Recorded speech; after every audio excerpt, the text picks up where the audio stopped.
So here it is, still running, but I think we got pretty far along it to get the idea. Yeah, you can see all the little chunks now. See all these areas here? Chunk, chunk, chunk, chunk, chunk, chunk, chunk, chunk. I mean, they're everywhere. Yeah, pretty much everywhere. Chunk, chunk. You can turn the constraints back on if you really wanted to see them, but the point is that we can kind of get a feeling of it now anyway. Why I can't press play? What are you doing? What are you doing? Strange. So yeah, I mean, the color really helps you feel it now at the higher resolution, how it's got a more sandy, powdery snow look here in these red areas, how it's more kept together in the blue areas, but now the blue areas are also breaking. They're not just a solid chunk anymore. They are breaking, and we see that showing up there too. Obviously, when this is rendered, it'll look even greater. But this is exciting now because we can see all these different kinds of properties coming together in one. And anywhere that there is a gap, especially places like this, that's why we'll also be rendering the collider as if it was snow like the rest of this. So all together, it'll just look like a little bit of a divot in the snow, and no one's the wiser that the sim actually isn't any deeper than that. So looking really cool.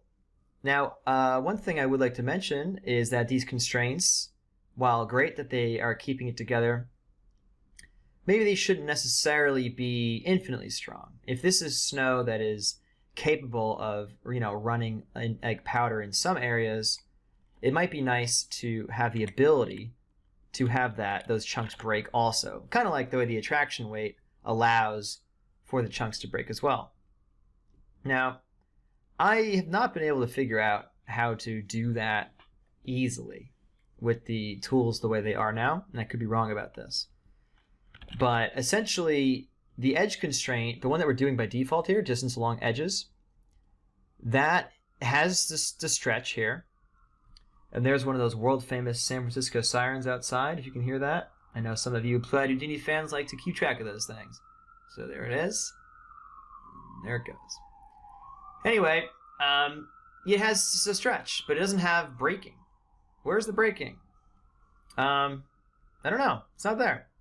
If we change this to glue, glue has the similar thing. It has the stretch, and lo and behold, it has braking.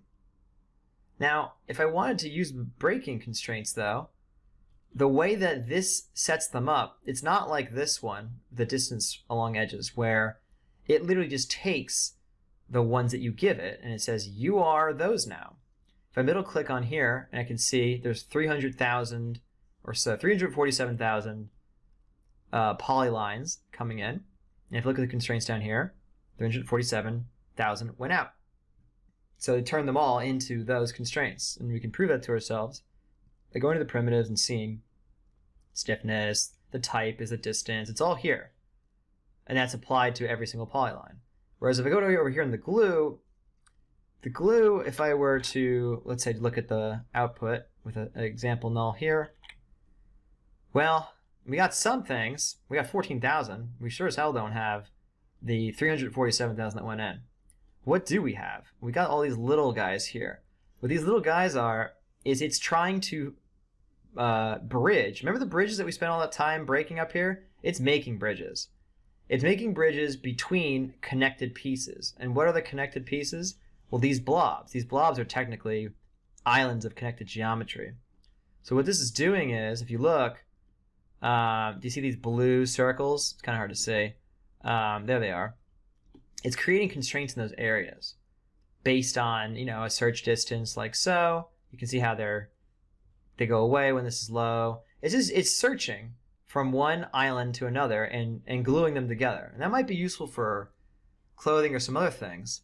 But all I want is these glue constraints, the things that can break but are still stiff. I want my incoming ones to be that. And I don't really know how you're supposed to do that in here. So instead, I would just say, turn on braking, like this. And let's start with something really low to make sure that it's working. And just see, and then we want the stretch stress one, just see what are the attributes that it makes. And then maybe let's just copy those and do those instead. So if I look at those, we can see, well, first of all, the type is different. It's a stitch. It's not a distance type. It's a stitch type. Everything else is kind of the same. Well, stiffness is the same. The rest length stuff is the same. But it has 3 other new attributes here in addition to the type being stitch. The break threshold, which of course we just set on here to be 0.001. The break type is stretch stress, which again is this setting here. The damping ratio is 0.001, which is not on here, or there it is. It's on under the stretch thing. So that's fine. All we really need to do then is let's just make those attributes be here. And so I'm going to say primitive wrangle, and let's just do those. So right off the bat, let's change this to be a stitch type. And you don't need to do this if you don't care about them breaking up.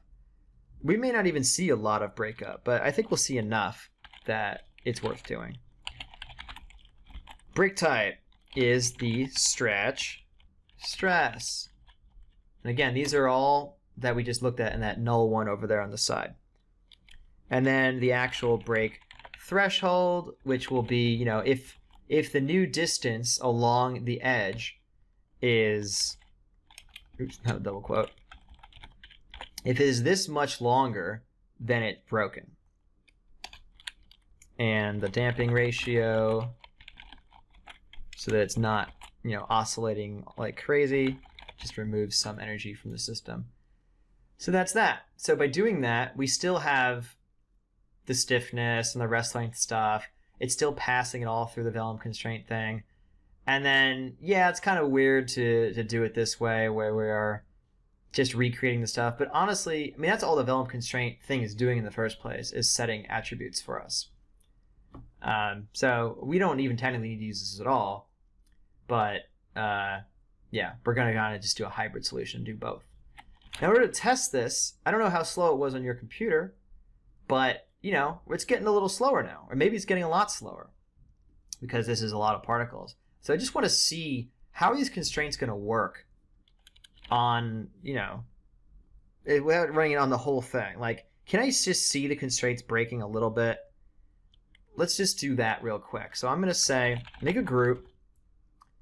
It doesn't really matter where, but maybe at least do it after the connect adjacent pieces business here.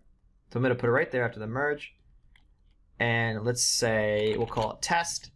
It's going to be looking for points. It's not going to be everything. It's only going to be where we have a bounding box. And I'm going to make it 4 by 4 by 4. Oops, there we go. And where is that box? Where are you, box? Let's just go here. Okay. So it's just going to chop out this chunk right in the middle. And let's blast away everything else. This will be a temporary thing. We'll put it in a subnet, basically.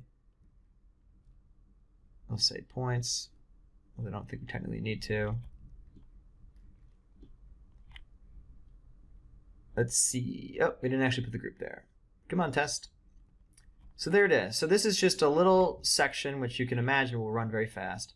I'm going to put this in a subnet. It should be over here, this little box. I'll call it test. I'll make it red. So that way it's the kind of thing that we don't forget. Sometimes I even like to pull it out to the side to show that it's not really part of what I'm doing. And now we can just disable it and turn it on to do tests like this. So now we have a higher resolution setup, but it will run quickly. And I definitely do want to see it where it's going to hit the ground. And I definitely do want to see where those constraints are. And I definitely, I think, don't want to see, well, I'll keep those on as it is. So let's just run it. And, you know, pretty fast now. It's still a little far away, so we got to wait for this whole run up, unfortunately, but let's just bear it out. So what I should see is some of these constraints breaking. Presumably, you know, where it hits the ground hard like this, they'll break. And that seems to be the case. How can I tell? Well, let's just get in there and take a look. In particular, see how there's these little ones over here? There's no way that these things were ever this small. If I back up, we'll see that they were probably part of bigger ones that then broke off, which is certainly the case for this one here. So we had a big chunk, and it broke into small chunks, which is nice. And, you know, many of them stay largely the same, like this. But you can see that broke into 2 pieces, which is cool. That's what we want. We want smaller pieces where it violently hit here. That won't always happen. Some of the chunks might be resting above other particles of snow and may not break as much. Some will just go straight down to oblivion and never really hit anything. As you can see, they never really change. But some do and some don't, and that's fine. It's enough to add some interesting detail to this, because I don't want to see like unbroken perfect chunks everywhere. I want to see lots of little ones if it's going to hit something violently like this. So you could turn off the sprites if you wanted to see it even easier, but I think, again, you essentially get the idea. They're breaking. I mean, the break threshold's pretty low, so they'd have to. Great. So we've set that constraint system up now, and we're pretty much done, honestly, with all of our simulation settings now. Now it's just going to be a matter of triggering when the particles start to move and rendering it, and then we'll actually be done. You know, besides spending hours simulating and rendering our high resolution settings. Great.